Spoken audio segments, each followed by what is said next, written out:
Bismillahirrahmanirrahim, everyone. In this video, we are going to welcome to ordinary days, and in this video, we are going to start the positional changes of spinal cord. How does the spinal cord change its position? What is the position or location of the spinal cord in a fetus versus an adult? We are going to discuss that. In an embryo, that is a fetus, the spinal cord extends the entire length of vertebral canal. The embryo is not a fetus, rather, the embryo is before the fetal stage, and in that stage, the spinal cord extends the entire length of vertebral canal. So, this is the spinal cord in the embryo, and you can see it extends the whole wide length of the vertebral canal. Now, the spinal nerves, these nerves, they are going to pass through these intervertebral foramina. So, if this is your spinal nerve, so it is going to pass through its corresponding vertebral foramina. Very easy. Now, in the fetus, that is a 24-week-old fetus, or fetuses are in such a situation. Before 20 weeks, you have the embryo. After 20 weeks, you have the fetus. So, in the fetus, you have spinal cord, which lies at a bit higher level, and at 24-week-old embryo, you get it at the level of S1 vertebra. So, in embryo, it is in the whole length of the spinal or whole length of the vertebral canal, and its processes are going to pass through this intervertebral foramen, whereas in a 24-week-old fetus, the spinal cord, it regresses so much that it goes to the S1 level only. And in neonates, the spinal cord is at the level of L2 or L3. Neonate is a child which is just born, so the spinal cord lies at the level of L2 to L3 vertebrae. So this is your neonate, which has the spinal cord at level of L2 to L3. You can see L2 to L3. Whereas in the adults, the spinal cord goes up to the level of L1. So in the embryo, it was whole of the vertebral canal. In the 24-week-old fetus, it went up to S1. In the neonate, it went up to L2, L3. Whereas in the adults, it went up to L1. What is the cause of this whole scenario, that your vertebral column is extending whereas your spinal cord is left behind? It is because the vertebral column, the dura mater, the meninges, etc., they grow more rapidly than the spinal cord. The spinal cord grows less rapidly, so it is left behind, whereas these vertebral column and dura mater, they grow more rapidly, so they grow a little bit lower as compared to the spinal cord.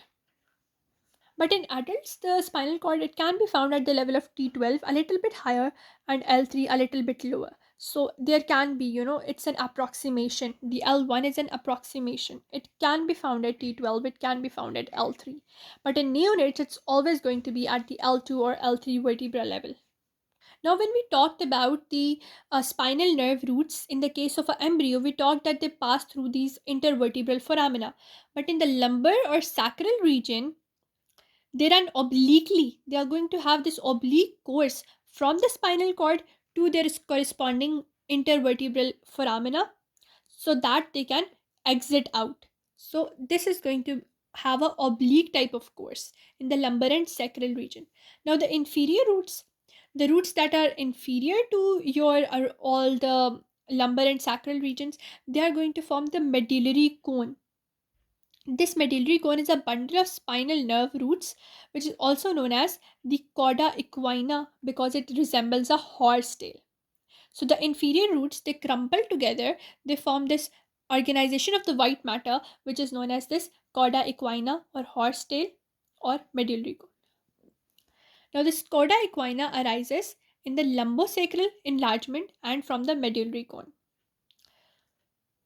Now, where at which level can we find the meninges? The vertebral canal is going to like extend the whole damn thing out, but the meninges, the spinal cord, it is going to end at the level of like L1. But the meninges, the dura mater, arachnoid matter, they will end at level of S2 in adults, whereas the pia mater, that the closest to the spinal cord one, that is distal to the caudal end of the spinal cord, it is going to form a phylum which is known as the phylum terminal. The original level, the final terminal, this phylum terminal, it is going to actually be at the original level of the spinal cord in embryonic life. The outer ones, the dura arachnoid, they will go to S2 level, whereas the pia mater, it is going to extend the whole level, and it was showing the level at which the spinal cord was present in the embryonic life. Now, if you see this diagram, you can see the here is your spinal cord ending. At the level where its end, it forms this medullary cone, and the rest of the inferior roots they grow downwards and they form that thing that was the cauda equina.